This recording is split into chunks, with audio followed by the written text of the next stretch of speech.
Bon Kalindo atuluka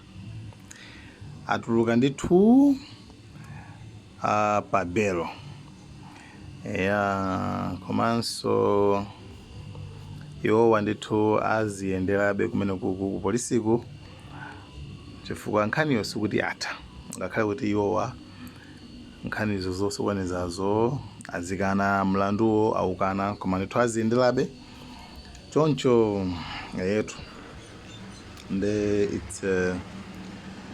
bola atuluka ali kunja yayi. Komano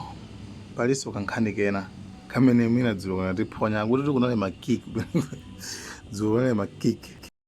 anyama awo kutheka anyamata tinkakambaja kuti ndiwakalati anaphunzira ku China akuti ndithu anayiyambitsa kumeneko ku bauti yetu. Nde anyway pali amayi amene akupanga report nkhaniyo, komanso lawyer wa Bon Kalindo wadandaula kuti client wawo amusunga 48 hours ndithu zosa nthawi yoposa 48 hours malamulo akuti zimenezozo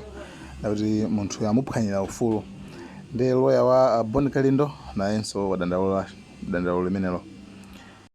Kunali anyamata kalati uko amulumphira ndi ambwandireni osanali pamenepo afafa ntheni kuyambaso kuguwa Kalindonso kuthamanga kuyambaso kuleresaso koma imene iyi ayayaya latachita bwino akanathyola makosiwo kwasemphanisa sagwana.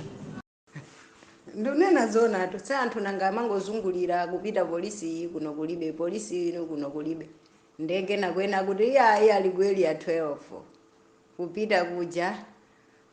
tifuna timpasire munthu zokudya akazake ali pambali pa iyayi kuno kulibe yati kumakulaso mtima. Nde wina nangokuwa Kalindo ali ndili muno